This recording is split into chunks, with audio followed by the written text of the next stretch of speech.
Welcome back to The Explainer.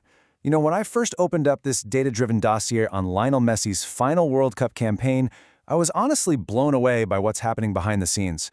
We aren't just looking at the standard headlines today. We are discovering the hidden data, the intense physical load, and the absolute tactical masterclasses that will define whether the defending champions can actually pull off the ultimate farewell tour in North America. Okay, let's just dive right into the roadmap for today. We're going to decode his final goodbye, analyze the physical toll of his current setup, look at how he's being tactically protected as this quarterback 10, check out the historic records he's still chasing, and then, finally, we'll talk about his life after the final whistle. Right, so, Section 1, Decoding the Final Goodbye.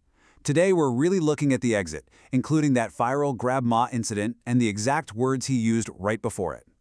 Look at the exact phrasing he uses here. Messi, as we all know, is a pretty low-drama operator. He's not the guy who's going to grab a microphone and shout, "Hey everyone, I'm retiring." Instead, he kind of leaks his intentions through these really soft metaphors. My cycle is clearly much closer to the end. Did you catch that shift? He goes from the collective we to the singular I and my. Instead of his usual talk about fighting for the team's future, he's actively using closure metaphors. He is framing his career as an ending chapter. To actually put some hard data behind this, analysts use this fascinating model called the Leo Linguistic Retirement Indicator, or the LLRI. Basically, it tracks his pronoun shifts, his use of the future tense, and those closure metaphors we just talked about. And right now, the data proves we are in a linguistic level 3 situation, which sounds super intense, right? Well, it kind of is. It's the highest level, meaning an exit is imminent. It tells us Messi has emotionally accepted the end of his Argentina story. He is consciously choosing language to set expectations low. So when that final farewell happens, it feels like a natural endpoint, not some massive sudden shock. So that brings us to Section 2, the contract and physical toll, and specifically, the immense impact of his current MLS contract. Just wrap your head around this number for a second. 114,000 kilometers. That is the estimated club-to-country travel Messi is facing between June 2024 and July 2026. I mean, even flying private, that amount of jet lag is absolutely punishing. Remember, the 2026 World Cup across the US, Canada, and Mexico is not compact like Qatar was. It's going to require massive cross-country flights, changing climates, and brutal altitude adjustments. Honestly, his current contract means he is burning through his adaptation capital long before the tournament even kicks off. And that brings us to a really vital metric here, the Contract Risk Index, or CRI. This score basically estimates how a player's entire contract structure impacts their World Cup form. So back in 2022, when his workload was being tightly managed at PSG, his CRI was a totally moderate 51. But now, it has spiked to around 58 to 62. Because he is literally the face of the league, his match density, commercial obligations, and all that turf play create a highly volatile, month-to-month physical load, heading right into this expanded 48-team tournament format. But here's where things get really fascinating. Despite that massive physical toll, his psychological resilience has actually improved. We measure this through the emotional collapse window. Basically, the time it takes for a team to mentally recover from a major setback, like a bad VAR call or a conceded goal.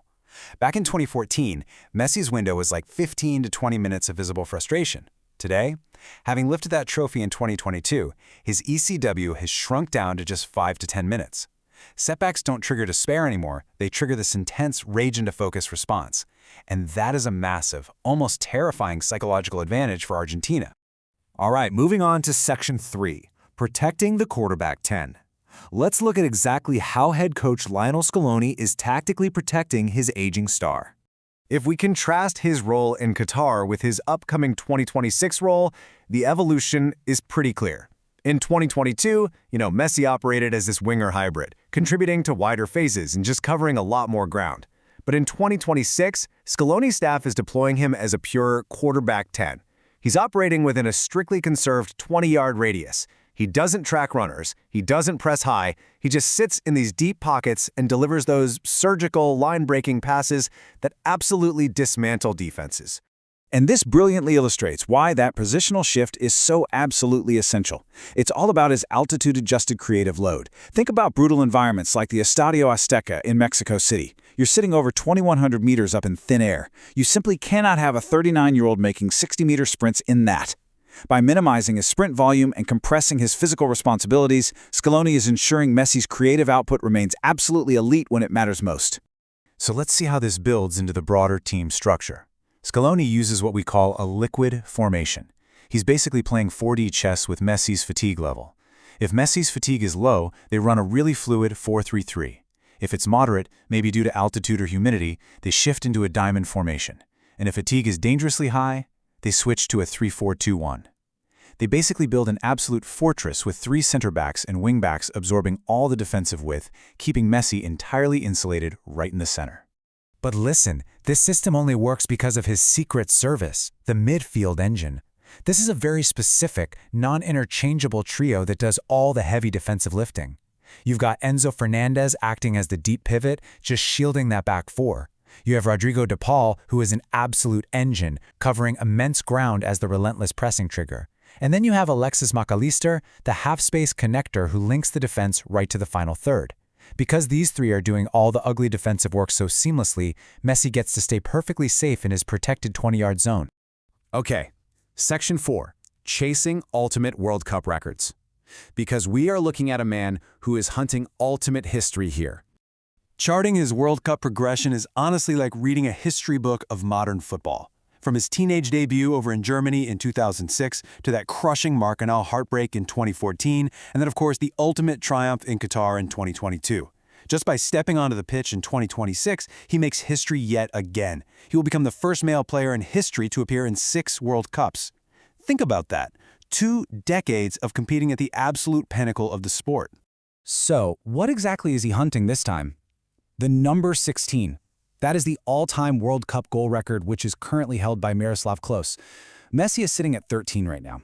And with the expanded format adding an extra round of 32 match, literally just one strong tournament run could shatter the greatest goal-scoring record in history.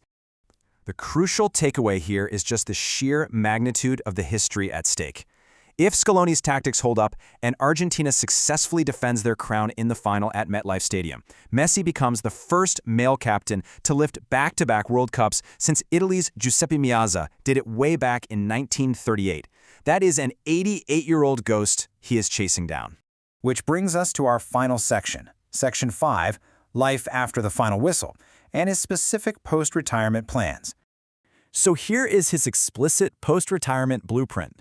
Unlike a lot of greats who naturally move to the sidelines, things Zidane or Pep, Messi has flat-out rejected coaching. He just doesn't see himself on the bench. His future is actually in the boardroom. He already co-owns Deportivo LSM, which is a 4th division club in Uruguay, alongside his buddy Luis Suarez. Add to that his contractual right to activate a minority ownership stake in Inter Miami, and it's super clear his focus is on the executive level, giving young kids the tools to grow the game from the ground up. Which leaves us with this final thought to wrap up today's explainer. We all know the eternal GOAT debate, right? Greatest of all time. Messi versus Pelé, Maradona, Ronaldo.